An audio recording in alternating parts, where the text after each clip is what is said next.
সরাসরি যাব তন্ময়ের কাছে। তন্ময়, আজও খবর পাওয়া গেছে যে গুয়াহাটিতে নাকি জাল নোট উদ্ধার করা হয়েছে। এবার কামাখ্যা রেলওয়ে স্টেশন থেকে জাল নোট উদ্ধার করা হয়েছে এবং তার পাশাপাশি 6 মাইল থেকেও আজকে জাল নোট উদ্ধার করা হয়েছে। তোমার কাছে কি আপডেট রয়েছে তন্ময়? সেটা দেখো সবচেয়ে বড় খবর বলতে গেলে, কারণ দেখো গুয়াহাটি এখন সোনা, জাল নোট, এই যে পাচারকারীদের যে একটা মূল বলা হয় যে একটা ট্রানজিট হাব, আর যে একটা গুয়াহাটি শহরকে যে বেছে নিয়েছে জাল নোট হোক বা সোনা হোক, বিভিন্ন প্রান্তে গুয়াহাটির দিকে কিন্তু সরবরাহ হচ্ছে, ট্রাফিকিং হচ্ছে জাল নোট আর সোনা। দেখো কাল রাতেও কিন্তু গুয়াহাটির যে কামাখ্যা স্টেশন, সেখানে জিআরপির এক অভিযান চলেছিল, দুজনকে গ্রেফতার করা হয়েছে। তাদের কাছ থেকে কিন্তু তোমার জাল নোট 7,37,000 টাকার জাল নোট তাদের দিকে বাজেয়াপ্ত করা হয়েছে। যখন তাদেরকে ইন্টারোগেশন করা হয়েছে, জিজ্ঞাসাবাদ করা হয়েছে, তারা কিন্তু রাজগড়ের কথা বলছে। আমি এই মুহূর্তে রাজগড়ে আছি। দেখো রাজগড়ে এই কোনো পথেই কিন্তু তাদেরকে সেই জাল নোট তাদেরকে দেওয়া হয়েছিল। আর দেখো জাল নোটের বিনিময় 7,37,000 টাকার জাল নোটের বিনিময় তারা 2 লক্ষ টাকা কিন্তু তারা দিয়েছিল সেই চক্রকে। শুধু সেটাই না, দেখো 6 মাইল দিকেও কিন্তু কাল রাতে কিন্তু পুলিশ একটা সুইফট ডিজায়ার দিকে কিন্তু জাল নোট বাজেয়াপ্ত করেছে। এখন সবচেয়ে বড় কথা হচ্ছে, দেখো এই জাল নোট চক্র গুয়াহাটিতে আছে, তাদের মাস্টার মাইন্ড কে? দেখো জালুকবাড়িতে আমরা দেখিয়েছিলাম, সেই ছবি আমরা দেখিয়েছিলাম, পুলিশের অভিযান আমরা দেখিয়েছিলাম। মিলিনিয়াম গার্ডেনে পুলিশ সেই ফ্ল্যাটটির দিকে প্রিন্টার মেশিন জাল নোট বাজেয়াপ্ত করেছিল, কিন্তু যে মূল যে মাস্টার মাইন্ড ছিল সাহিল, সেই সাহিল কিন্তু পালিয়ে গেছিল। দেখো এই পর্যন্ত তুমি বললেই ঠিকই, কামাখ্যা জিআরপি কিন্তু গত জানুয়ারি থেকে আজ পর্যন্ত কিন্তু প্রায় 1 কোটি টাকার জাল নোট বাজেয়াপ্ত করেছে। আর 25টি মামলা কিন্তু এখনো দায়ের আছে কামাখ্যা জিআরপিতে। সবচেয়ে বড় কথা যে এই জাল নোট গুয়াহাটির দিকে যাচ্ছে কোথায়? দেখো আমাদের হাতে পুলিশ সূত্রের দিকে যে খবর আছে, ঝাড়খণ্ড, বিহার, পশ্চিমবঙ্গ, নাগাল্যান্ড, মণিপুর, এই রাজ্যের অনেক কয়জনের সঙ্গে কিন্তু গুয়াহাটির যে জাল নোট প্রস্তুত করে যে চক্রটা, তাদের কিন্তু একটা লিঙ্ক আছে, একটা সোর্স আছে তাদের। আর তারা তাদের সঙ্গে যোগাযোগ করে আর এই জাল নোট তারা এইভাবে পাচার করে। অর্থাৎ দেখো শ্রেয়া, পুলিশ সূত্রে জানা গেছে যে এই জাল নোট 500 টাকা, বিশেষ করে 500 টাকার জাল নোট কিন্তু পুরো ভারতবর্ষে এখন ছড়িয়ে পড়েছে। কিন্তু বড় প্রশ্নটা হচ্ছে, পুলিশ এখনো পর্যন্ত যে মেইন যে কিংপিন, যাকে বলি আমরা যে মেইন মাস্টার মাইন্ড, তাকে কেন এখন অব্দি গ্রেফতার করতে পারছে না? সেটা কিন্তু এক বড় প্রশ্ন। কেন পুলিশ গ্রেফতার করতে পারছে না?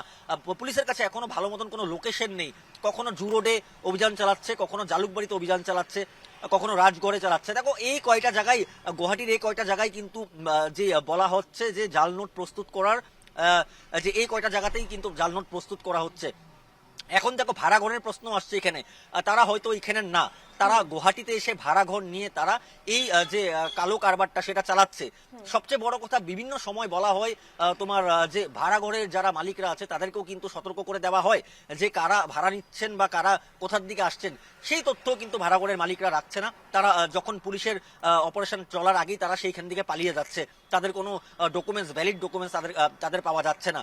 অর্থাৎ দেখো এই যে র্যাকেটটা কিন্তু আজ থেকে না, বিগত অনেক কয়েক বছর ধরে চলছে। কিন্তু তারপরেও যদি বলতে যাই, দেখো পুলিশ কিন্তু একদিকে যদি বলি পুলিশ যে সাকসেস অপারেশনগুলো করছে, আরেকদিকে যদি বলতে যাই দেখো পুলিশ বিফল বলে বলবো। কারণ এত বড় একটা র্যাকেট চলছে, কিন্তু তাও এখনো পর্যন্ত পুলিশ কিন্তু তাদেরকে জালে ফেলতে পারছে না। তারা নিয়মিয়া তালাশিতে, যেটা ডেইলি রুটিন পুলিশের স্টেশনে চেক আপ হয় বা অন্যান্য চেকিং হয়, সেখানেই ধরা পড়ছে। কিন্তু পুলিশের সোর্স মতে সেই জায়গাগুলোতে রেড করে বা 37,000 টাকা জাল নোট উদ্ধার করা হয়েছে, সেই বিষয়ে কজনকে গ্রেফতার করা হয়েছে এবং গ্রেফতারকারীরা কি বলছে, কাদের নির্দেশে তারা এত বিপুল পরিমাণে 500 টাকার জাল নোট তৈরি করেছিল?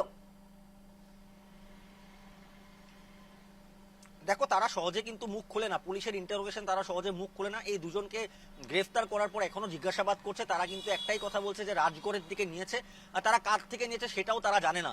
অর্থাৎ তাদের ফোন যখন চেক করবে, তাদের ফোনে সেই কন্টেক্টস গুলা পাবে। সবচেয়ে বড় কথা তোমাকে আমি বলে রাখি, যেরকম আমরা কাল দেখালাম যে সোনা পাচারকারী ভিখারি রূপে ছিল গুয়াহাটির রাস্তায়, সেটা মিয়ানমারের সঙ্গে লিঙ্ক, সেটা ইউএর সঙ্গে লিঙ্ক। এখন এই জাল নোট যদি আমি তোমাকে বলতে চাই, জাল নোটের লিঙ্কটা কোথায় কোথায় আছে, হয়তো নেপাল, বাংলাদেশ, মিয়ানমার, এই সব জায়গায়ও থাকতে পারে। কিন্তু এই পুলিশ সূত্রের মতে দেখো এখনো পর্যন্ত পুলিশের হাতে তেমন কোনো তথ্য নেই। যে সবচেয়ে বড় কথা যে তারাও জানে, যারা নিতে আসছেন, জাল নোট নিতে আসে, তারাও জানে এটা জাল নোট, এটা ফেক নোট। তারপরেও তারা কিন্তু 7 লক্ষ টাকা, 37,000 টাকা জাল নোট নেওয়া, যেহেতু তারা 2 লক্ষ টাকা দিচ্ছে। আর সেই টাকা নিয়েই তারা কিন্তু বাজারে বিভিন্ন জায়গায় তারা ছড়িয়ে দিচ্ছে। অর্থাৎ শুধু গুয়াহাটি না, দেখো গুয়াহাটির দিকেই 500 টাকার জাল নোট ভারতবর্ষের বিভিন্ন প্রান্তে ছড়াচ্ছে, উত্তর পূর্বের বিভিন্ন প্রান্তে ছড়াচ্ছে। সবচেয়ে বড় যদি কানেকশনটা বলি তোমাকে, মণিপুরের সঙ্গে এটার কানেকশন আছে। কারণ এর আগেও দেখা গেছিল মণিপুরের অনেক কয়েকজনকে গুয়াহাটিতে অ্যারেস্ট করা হয়েছে, কারণ মণিপুরের লোকরা কিন্তু তাদের সঙ্গে যোগাযোগ করে। আর মণিপুরের তোমাকে আমি বলে রাখি যে মহিলাও কিন্তু অ্যারেস্ট হয়েছে এর আগেও, মহিলারাও কিন্তু জাল নোট নিতে আসে। আর তার আগেও গুয়াহাটিতে দেখা গেছে অনেক কয়েকটা বাড়িতে যখন অভিযান চালিয়েছিল তখন সেখানে প্রিন্টার মেশিন পাওয়া গেছে। শ্রেয়া, এখন একটাই কথা বলতে পারবো যে তোমার গুয়াহাটি এখন একটা হাব হয়ে গেছে, ক্রিমিনাল হাব। এখানে সোনার থেকে শুরু করে জাল নোট থেকে শুরু করে সবকিছু কিন্তু এখান থেকেই নিয়ন্ত্রণ হচ্ছে। কিন্তু নিয়ন্ত্রণটা কে করছে সেটাই সবচেয়ে বড় কথা। পুলিশ যে কিংপিন তাকে কিন্তু প্রথম পুলিশের জালে ফেলতে হবে, কারণ যদি তাকে জালে না ফেলে হয়তো আজ 2জন অ্যারেস্ট হয়েছে, কাল হয়তো আরো 4জন কিন্তু এই কাজে লাগবে। অর্থাৎ এই চক্রটার যে মেইন কারবার সেটা হচ্ছে জাল নোট পাচার করা, আর সেটাই কিন্তু তারা সক্ষম হচ্ছে, তারা পারছে, করছে গুয়াহাটিতে। আর আমি তোমাকে আবার বলবো, আমি এই রাজগড় রোডে আছি, আর এই রাজগড় রোডের দিকে কিন্তু কাল সেই 2জন ঝাড়খণ্ডের যে 2জনকে কামাখ্যা জিআরপি গ্রেফতার করেছে তারা কিন্তু এখানেই কোথাও আশেপাশে কারোর থেকে নিয়েছে। এখন বের করতে হবে পুলিশের যে সেই বাড়িটা কোনটা, সেই বাড়িতে কজন থাকে, তারা কোথাকার। হয়তো তারা এখানের স্থানীয় বাসিন্দা না, তারা হয়তো বাইরের থেকে এসে তারা এখানে আশ্রয় নিয়েছে, তারা কয়েক মাস এই ব্যবসা করবে, এই কালোবাজারি করবে, তারপর তারা এখান থেকে সরে গিয়ে আবার আরেকটা জায়গায় করবে। আর এই পুরো রেকেটটা কিন্তু হয়তো না হয় কেউ বাইরের থেকে চালাচ্ছে। কিন্তু তোমাকে আমি বলে রাখি, ঝাড়খণ্ড, বিহার, পশ্চিমবঙ্গ, নাগাল্যান্ড, মণিপুর, এই কয়টা বিশেষ রাজ্য যেখান থেকে তারা কন্ট্যাক্ট করে, গুয়াহাটিতে যারা বসে আছে তাদের সাথে যোগাযোগ করে, তারপর তারা এসে এখান থেকে তারা জাল নোট নিয়ে যায়, আর তারাই কিন্তু বাইরে বাইরে বিভিন্ন জায়গায় তারা পাচার করে, আর তার বিনিময়ে তাদেরকে কিছু একটা দেওয়া হয়। তাই আমি এখন একটাই প্রশ্ন উত্থাপন করব যে গুয়াহাটি সত্যি কি একটা যে ক্রিমিনাল হাব হয়ে গেছে, এখন ট্রানজিট রুট হয়ে গেছে? কারণ জালুকবাড়ির থেকে তুমি যেখানে যেই কোনো দিকে যেতে পারো, খানাপাড়ার দিকে তুমি যেই কোনো দিকে যেতে পারো। অর্থাৎ গুয়াহাটিকে এখন তারা বেছে নিয়েছে তাদের যে এই কালোবাজারি, তাদের যে এই যে কারবারটা সেটা করার জন্য এখন পুলিশ সক্রিয়। তবে গুয়াহাটি পুলিশ এখন সক্রিয়, তবে গুয়াহাটিতে এত বড় একটা বিভাগ আছে। দেখো, আমি তোমাকে যদি বলি ক্রাইম ব্রাঞ্চ একটা আছে গুয়াহাটিতে, অসম পুলিশের ক্রাইম ব্রাঞ্চ আছে, সেখানে তারাও কিন্তু এখন সক্রিয় হতে হবে। কারণ দেখো, দিনে দিনে কিন্তু বৃদ্ধি পাচ্ছে। গত 4 দিনে, তুমি ঠিকই বলেছো, গত 4 দিনে 7 জনকে গ্রেফতার করেছে। গত 4 দিনে গুয়াহাটিতেই 20 লক্ষেরও অধিক তোমার জাল নোট বাজেয়াপ্ত হয়েছে। হয়তো শ্রেয়া আরো আছে, শুধু 20 লক্ষ না, হয়তো কোটি কোটি জাল নোট, কোটি কোটি টাকার জাল নোট হয়তো গুয়াহাটিতে আছে। সেগুলো কোথায় আছে সেগুলো পুলিশ খুঁজে বের করতে হবে, কারা তার পেছনে আছে সেগুলো তাদেরকে অ্যারেস্ট করতে হবে। কারণ যদি অ্যারেস্ট করতে না পারে, সেগুলো যদি বাজেয়াপ্ত করতে না পারে, তাহলে ভারতবর্ষের বিভিন্ন প্রান্তে কিন্তু গুয়াহাটির দিকে কিন্তু 500 টাকার জাল নোট ছড়িয়ে পড়বে। শ্রেয়া, ঠিক যেমনটা তুমি জানালে, সত্যি কি গুয়াহাটি একটা ক্রিমিনাল হাবে পরিণত হয়েছে। কারণ কি বিগত কিছুদিন ধরে প্রায় 1 কোটি টাকা জাল নোট বাজেয়াপ্ত করা হয়েছে, সাথে সোনাও বাজেয়াপ্ত করা হয়েছে। আর পুরো ঘটনা এখন অবধি 7 জনকে গ্রেফতার করা হয়েছে।